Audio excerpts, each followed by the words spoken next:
So guys welcome back to my English channel. और आज का हमारा डे है 11 और फॉर्मूला नंबर है 11। और आज की इस वीडियो में हम सीखने वाले हैं ऐसे वाक्यों की इंग्लिश जो हम रोजाना के अपने हिंदी के बोलचाल में बोलते हैं। तो सबसे पहले देख लेते हैं वो कौन से वाक्य जो हम बोलते हैं रोजाना। जैसे इधर उधर मत देखो, इधर उधर मत थूको, इधर उधर मत भागो, इधर उधर मत फेंको। तो यहाँ कॉमन क्या है? यहाँ कॉमन है इधर उधर कोई काम को मत करो। यहाँ मत भी कॉमन रहेगा।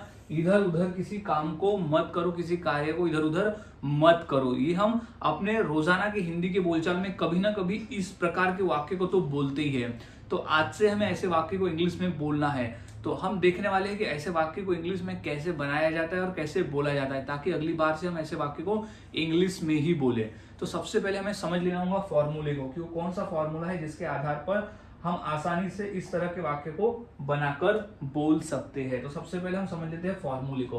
तो हमारा जो फॉर्मूला कहता है कि सबसे पहले लगेगा don't, don't plus V1, don't plus V1। Don't का ही मतलब होता है कि मत, डोंट का ही मतलब होता है मत। अब कौन से कार्य को मत करो तो वो V1 में वो क्रिया आ जाएगा।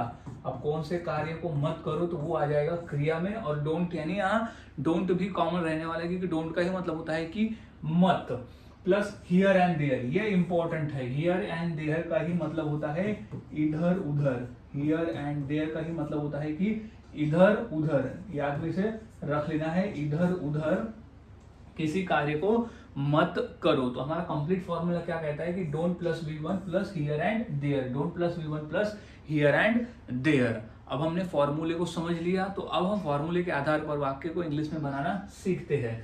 तो सबसे पहला वाक्य जो हमारा है कि इधर उधर मत देखो, यानी इधर उधर मत देखो।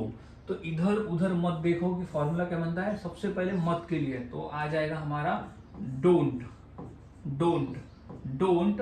अब देखना, अब यहाँ क्या कहता है? डोंट के बाद हमें V1 लगाना, यानी क्रिया का पहला रूप लगाना है। तो डोंट सी, देखना को इंग्लिश में कहते हैं डोंट सी। डोंट सी यानी मत देखो, कहाँ? इधर उधर। तो don't see here and there, here and there. Don't see here and there यानी इधर उधर मत देखो। तो don't see here and there. तो इस तरह से वाक्य बनाए जाते हैं और बोले जाते हैं। इंपॉर्टेंट है, बस फॉर्मूले को याद में रख लेना है कि इधर उधर मत देखो।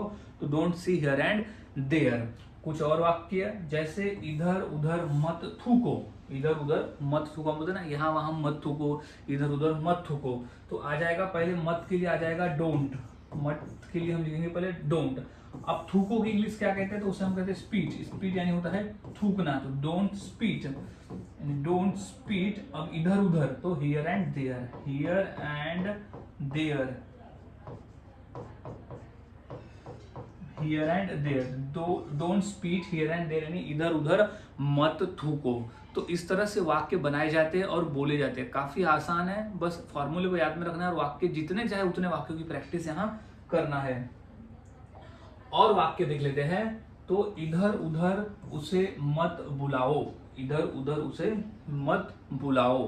तो इसकी इंग्लिश हो जाएगी, तो पहले मत, मत के लिए हम फॉर्मूले को लिख लेंगे। तो डोंट, तो डोंट, डोंट यानी मत। अब बुलाने को इंग्लिश में कहते हैं कॉल या तो इनवाइट। तो कॉल देते, तो डोंट कॉल उसे, तो हिम, डोंट कॉल हिम। अब किधर? इधर उधर। तो don't call him here and there, here and there. Don't call him here and there. उसे इधर उधर मत बुलाओ, इधर उधर उसे मत बुलाओ। तो इस तरह से वाक्य बनाए जाते हैं और बोले जाते हैं। और वाक्य देख लेते हैं जैसे इधर उधर मत भागो, इधर उधर मत भागो। तो इसकी इंग्लिश क्या हो जाएगी? तो पहले आ जाएगा डोंट, डोंट। अब V1 क्या आ जाएगा? भागो। तो don't run, don't run here and there, here and there. इधर उधर मत भागो। तो don't run here and there. तो इस तरह से वाक्य बनाए जाते हैं और बोले जाते हैं। प्रैक्टिस जितनी चाहे उतनी वाक्य की प्रैक्टिस यहाँ करना है, ताकि आप आसानी से ऐसे वाक्य को इंग्लिश में बनाना सीख जाए। सारा खेल प्रैक्टिस पर है। जितना अधिक प्रैक्टिस करोगे उतनी आसानी से ऐसे वाक्य को बनाना आ जाएगा और बोलना भी सीख जाओगे। कुछ और वाक्य देख लेते हैं और अधिक प्रैक्टिस के लिए। जैसे इधर उधर मत फेंको, इधर उधर मत फेंको।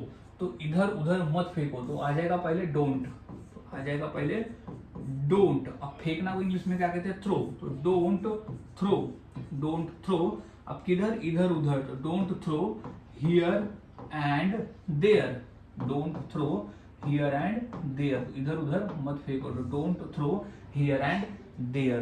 तो इस तरह से वाक्य बनाए जाते हैं और बोले जाते हैं। और वाक्य देख लीजिए, जैसे इधर उधर मत लिखो, यानी लिखने का काम इधर उधर मत करो, तो डोंट राइट, राइट यानी होता है लिखना, तो डोंट राइट इधर उधर, तो हियर एंड देयर, तो don't write here and there, तो इधर उधर मत लिखो।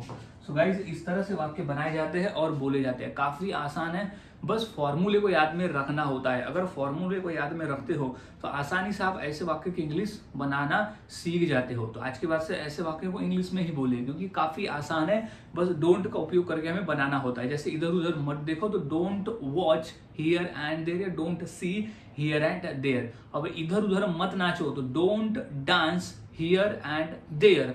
एंड कोई काम को मत करो तो हम सीधा लिख देंगे कि डोंट, यानी वो काम को मत करो, तो डोंट।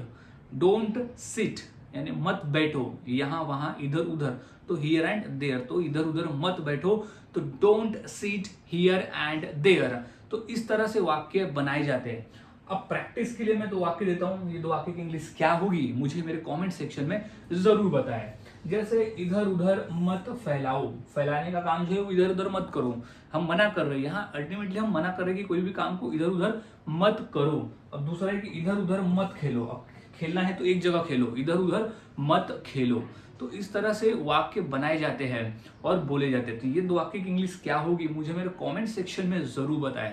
सो मिलता हूं और ऐसे ही नए फॉर्मूले के साथ अगले वीडियो में। तब तक के लिए चैनल के साथ बने रहे, वीडियोस को देखते रहे और इसी तरह से घर बैठे बेसिक इंग्लिश सीखते रहे, क्योंकि जब हम फॉर्मूले से इंग्लिश सीखते हैं तो हमें आसान हो जाता है ऐसे लाखों वाक्यों को इंग्लिश में बनाना और फिर उसे बोलना।